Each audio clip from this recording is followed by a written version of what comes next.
iris is what? Attached to the ciliary body. How's that? You got everything? And that's the most difficult thing. It's not hard. So this is the choroid, right? What? Loaded with blood vessels. Then when it gets to the front of the eye, it becomes darker, and it's called the what? Ciliary body, and it has a muscle in it, and then it attaches to the iris. Right? Got it? That's better than any picture when you see something like this. Is that just on the lower So part now, of the eye? yeah. Is that just on the lower part of the I'm going to eye? talk real loud if I hear it shot. Is that just on the lower part of the eye? No, it's around the whole front. Here. See the iris? So everything you see in black, they just said what? Goes completely around. Got it? Like a ring. Okay? I've already got half an eye. Well, if you want to see the other half of the eye, you can see. How's that? See it? So now, let's go through the parts. They're really easy, and I'm going to tell you one thing. What you do. The ciliary, the choroid, I told you what, has rich blood supply. You know what sits on top of the choroid? I'll tell it to you now. The retina. You know the retina, which is the part of the eye that detects light. That needs what? It has its own blood supply. You with me?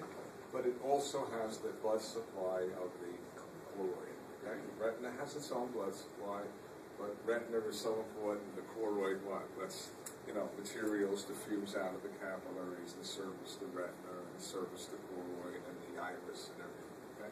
So it's a nice juicy layer. Okay. Now, I told you part of it was muscle. And what is that muscle doing?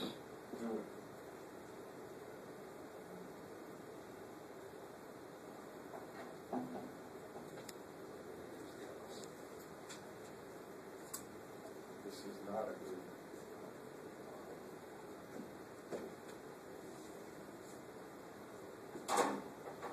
Don't worry about what I just stuck in. Okay. But what I'm going to do, this represents a jelly and part of the retina. Okay? Don't worry about it. Ignore it. What I want to do, just put this on.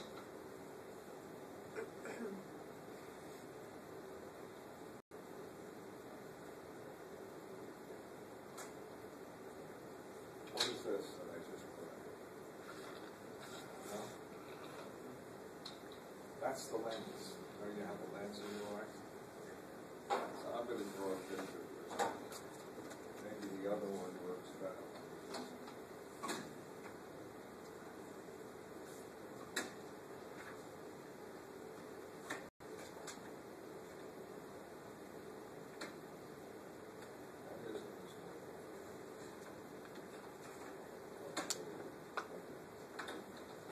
You all see the lens? This is what you use for focusing. Now, I'm going to get to the lens in a minute, but can I take the lens out? Okay, show it to you. This is the lens. And the lens, I think this is what I spent 8 years working on. This is the lens. There's no blood supply, okay? Continually grows, never stops growing, gets bigger every year. And all of the old cells, they die and they go inside the lens. So in the very middle of the lens are the cells that you had when you were born. Isn't that interesting? And the lens doesn't sit by itself. It sits in a little sac made of elastic tissue and also colorless. And attached to that sac, which is really tightly attached to the lens, look at my fingers.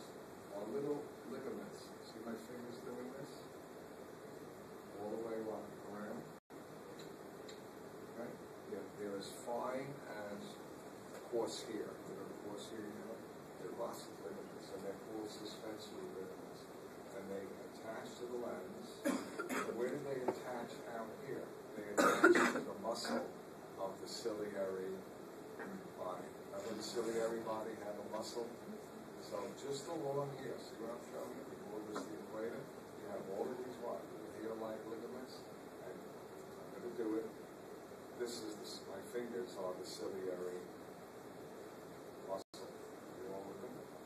All the way around. And the ciliary muscle can what? Potentially pull on the lens. So now you're about to learn a nice word called accommodation.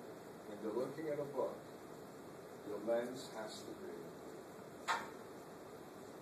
like this. The focus line has to be bulge. When you're looking beyond 20 feet, the lens is going to be, see, pulled and flattened, and anything in between. You know, so if I'm looking at the sheet, my lens right now is like this. I'm looking at you, it's like this. I'm looking at you in the back, it's like this. Get the idea? And if I'm looking beyond 20 feet, isn't that interesting? And that is called accommodation. When you change the shape of your lens.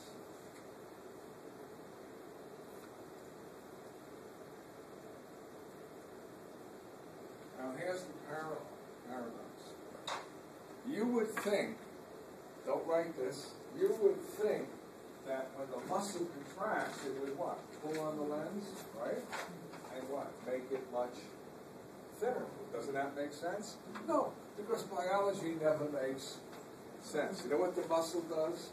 When it contracts, instead of pulling out, it moves in. So the little ligaments get what? Loose, and the lens can bulge. That makes sense? Do that again? You all follow that? When the muscle contracts, it doesn't move out, it moves towards the lens, and what? Relaxes the ligaments, and then the lens is able to bulge. So you do that when you're reading. When the muscle relaxes, it pulls away, and that pulls on the ligaments, and your lens, what? Gets flatter, right? So, which is more tiring to your eye? Reading or looking off into the sunset? Reading. Because when you're reading, the muscle is what? Contracting, moving forward, making the lens bulge, right? And here's the trick. When you're studying, like 21 plus hours a week for my class, every 5 minutes, what should you do? No, don't get up and take the break. Rest your eyes. Right. All you got to do is for 10 seconds, look at something far away, at the other end of the living room or the kitchen, and your lens will what? Flatten out because the muscle has what? Relaxed. And that's eye fatigue. You know, when you sit and you read, you say, my eyes hurt, and people don't realize it. They go, oh, God, and you're doing this.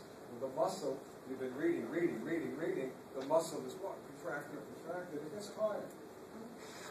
Make sense to you? What do we call those ligaments that attach to the lens? They have a name. Thank God it's an easy name. They're called suspensory. Is that a nice name?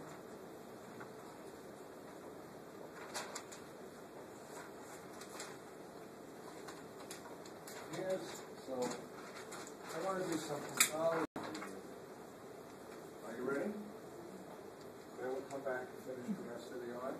Let's do your cornea first. It'll be a nice transparent cornea. Can you have a corneal injury? Sure.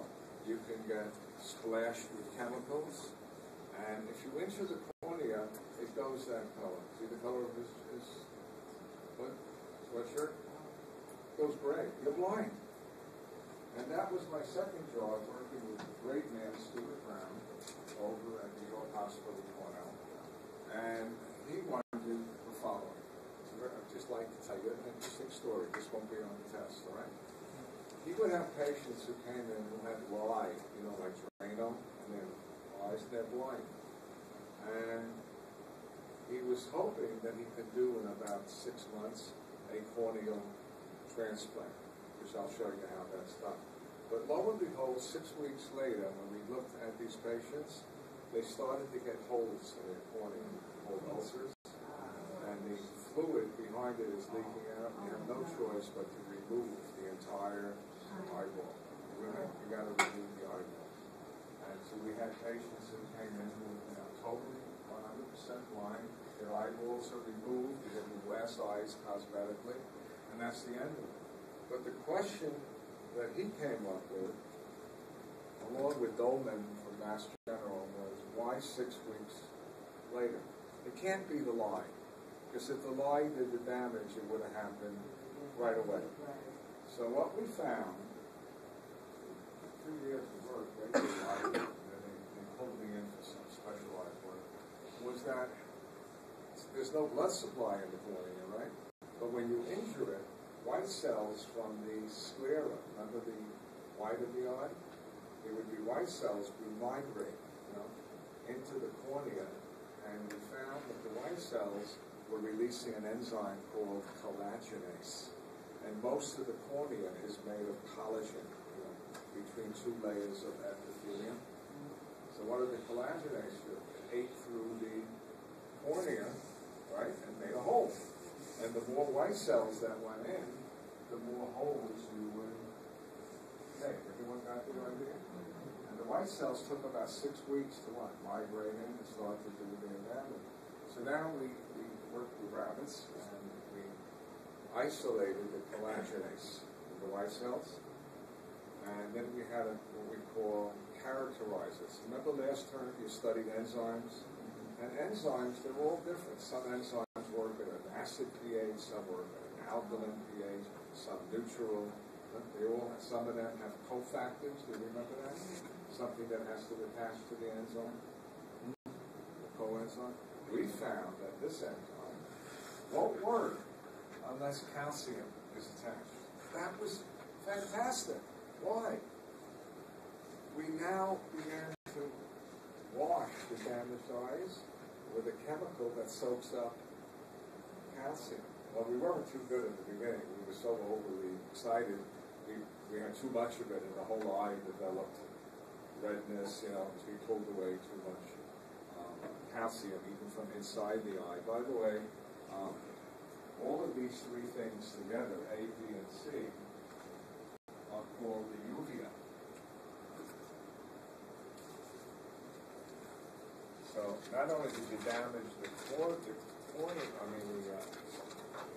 conjunctiva, but you also damaged the what? The uvea, the 3 structures inside. You know what that's called? Uveitis. They ask it a lot on boards.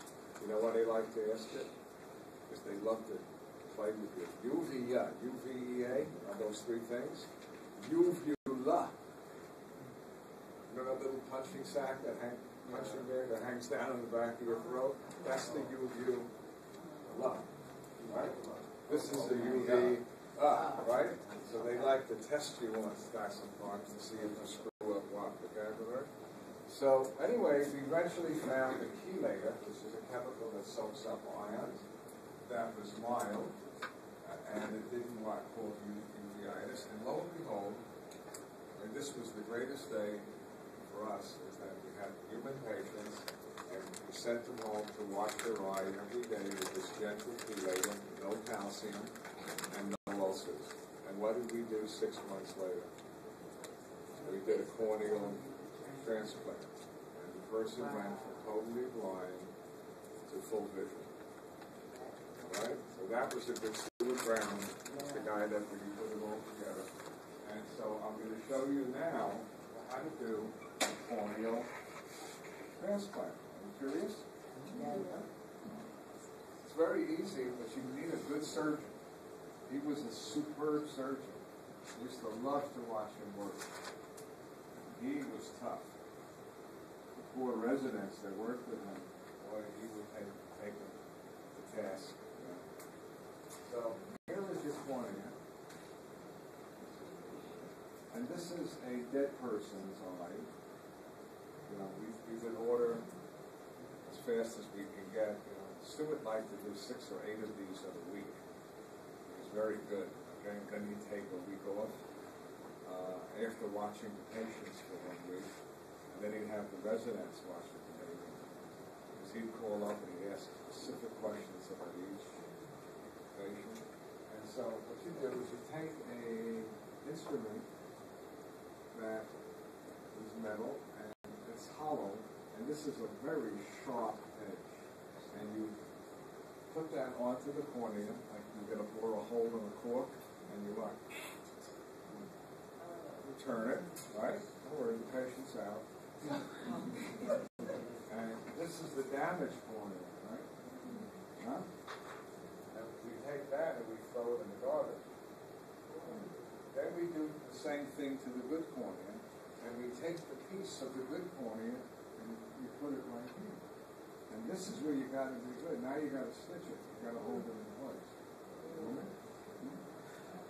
And the reason I say this, I'm not doing it good. I ain't doing it. But the doctor who's stitching it has to be fantastic, because when you pull in the cornea, the tension has to be uniform all the way around. We've had patients come in who had corneal transplants, and the cornea was coming off because there was too much tension on the other side. We had one idiot doctor. You know what happened? It never happens. His sutures broke in the middle of the operation. So he tied a knot. Well, that's not a good thing to do. You're better off pulling it out and making holes in the natural. But anyway, you will see this when you work in hospitals. And I got to tell you, you know who knows who all the good doctors are? Nurses. Believe me. See, if you ask a doctor, who would you recommend? He will often recommend his friend. Are you with me? With few exceptions. Stewart, who I worked with, he thought most doctors were idiots. And so if you needed a doctor, he would get you the best. But nurses are fantastic. They know who screws up. They know who's doing good. Those sutures, do they disappear Oh, on their no. And my job, sometimes, was, you ready? The patient would sit down, and he'd have to cut the stitches out. And I'd get her in a head because once your reaction, if you see scissors coming towards your eye, you want to move away. So I make sure that she'd have her head up against the bar, and then I'd have her head there. And how long it took him to cut the stitches out? About 30 seconds. Really fast. Cut them, pull them out. Of course, the patients are so happy because they were totally blind, and now they can see. Yeah. Why don't they use dissolvable stitches though? Say again? Dissolvable stitches. You got to talk loud. Why don't they use dissolvable stitches? Use Dissolvable stitches. They take too long. They take too long. One of the things with doing corneal transplant, you want to get anything foreign out of there as soon as possible. So he would check them every few days to see if the graft was taking. There are very rare cases where there are rejections from the surrounding tissue. It happens. We see that, and we go for another corneal transplant. Yeah. You couldn't put anesthetic on top of it, like Yeah, the patient's not in pain. During the stitching kicking out of. Yeah. Oh, okay. There's an anesthetic on. Okay. We're not. You're telling me about putting him in the headline, so. Even when we did it to the rabbits, we put anesthesia on, and then the rabbits would see it again. Okay, so that's a corneal transplant. Now let me